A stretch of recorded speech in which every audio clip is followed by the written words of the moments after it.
there is an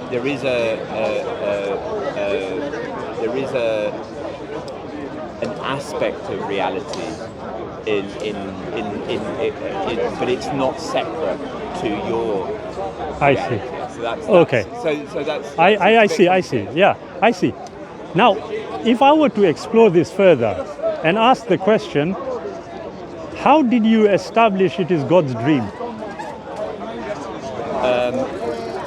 That's a saying it's God's dream is more about a way in which to describe the infinite awareness that is this reality that establishes, that collapses into a duality.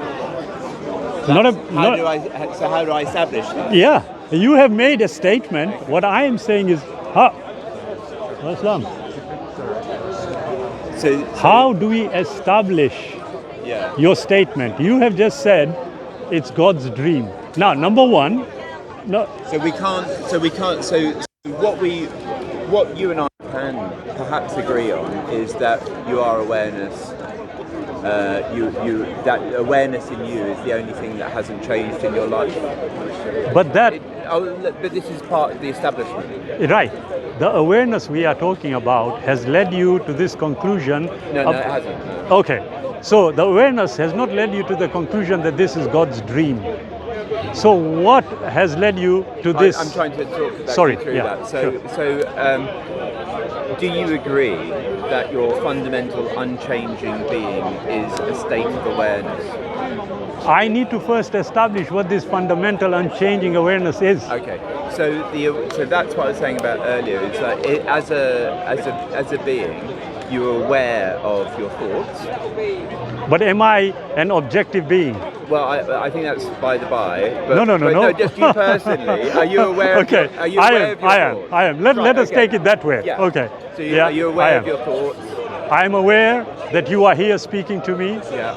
I'm aware that we have conversed in a particular subject matter, although we went all over the shore. Yeah. However, we have come to this conclusion where we asked a question about objectivity. No, I know. But I want to know from you. No, but I'm trying to tackle that. But excellent. Go ahead. It's a process of tackling it. Yeah, sure. Is that first of all, you're aware of your thoughts, you're aware of your feelings, of your body, of your external world, and to some extent your internal world. You're aware of your dreams. Your hunger, spiritual hunger. You're aware of those things. Is that correct? Does that awareness of those things ever change? Not does the awareness, which does aspect? The quality that is aware of those things. Yeah, which aspect?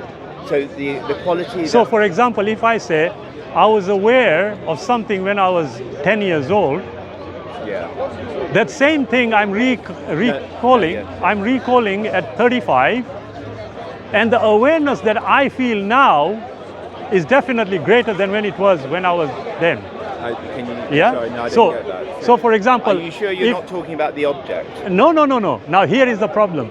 When we talk about the object, immediately we are talking about something external. Yeah. Now, the issue is going back to where I started. I said, look, for us to establish anything, we are going to have a start point and an end point. And my start point is who are you, right? You're right. And what I'm saying is that you are aware of objects, and those objects can include thoughts and feelings. They are things that you're aware of. Yes.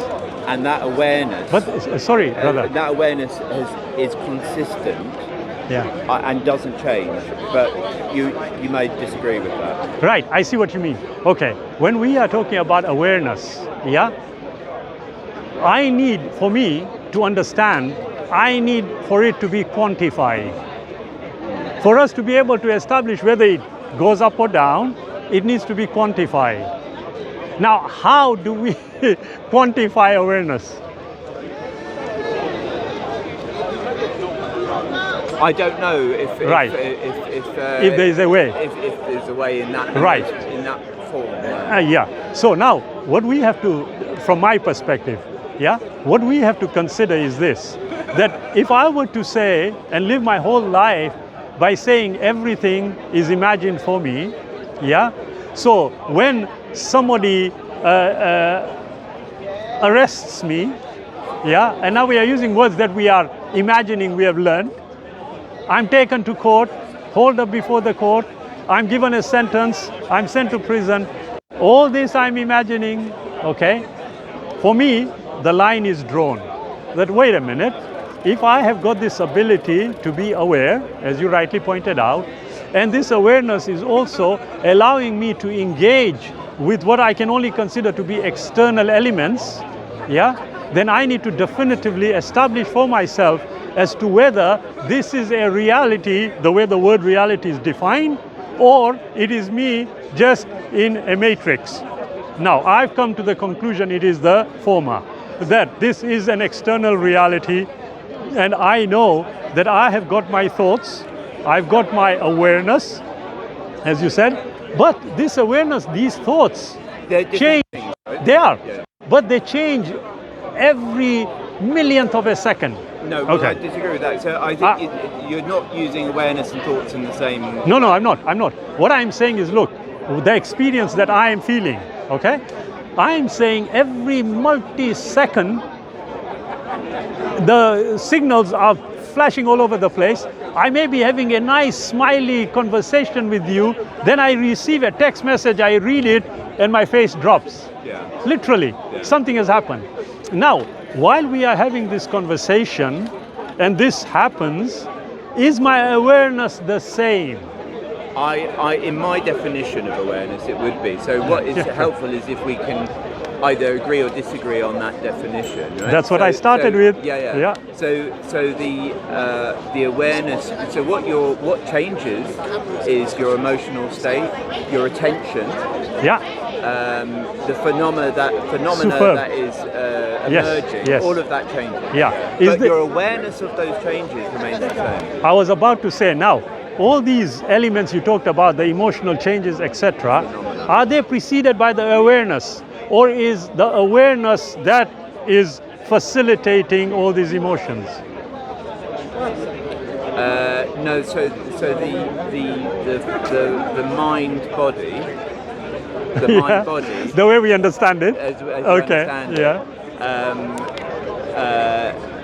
The way it's commonly understood is, and the society, the perceived external world is what kind of develops and changes all of those things. Excellent. You just used two words: perceived reality. Yeah. Are you still not sure whether this is a reality or not? It's a semantics, isn't it? About the. I don't think it's semantics. Is it a reality or is it perceived? If you found yourself in a warehouse, and you looked around the warehouse, and you saw the bricks, and you saw the windows, broken windows, is that a reality or is that a perception? Now look at this. If I were to say to you, whatever you have said was entirely based on experience prior. You already had experience of a warehouse, you already had experience of glass, you already had experience of broken glass, etc. So what you have done is observed, and that observation has fitted with what the information was there already prior. No. That's not quite what I was saying. I was saying. But do you agree with the? No. Sorry. I mean, that kind of goes a little bit awry. What I'm saying is that if you're in a warehouse and you see But how do I know it's a warehouse? Exactly. How? Yeah. Exactly. Are we agreeing? You could be in your dream, couldn't you? But no.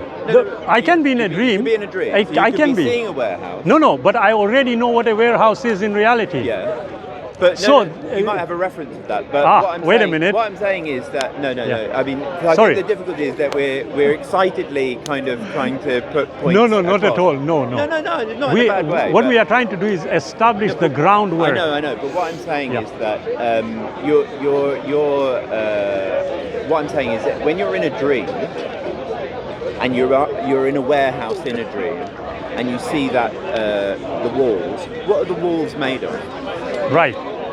Now, what the issue here, and I started off with that and now I've been consistent, is this: that the moment you say, suppose in a dream, you are acknowledging the distinction between reality and a dream. The moment you said that you were in a dream, and in a dream you have seen a warehouse, what did you say? What are the color of the walls? No, I said what are the walls made? What are the walls made of? Yeah. Now, for me to understand or comprehend what you are saying is entirely based on me already having had experience of a warehouse. Now, I disagree. wait. I disagree. All right, 1 second. Now, for me,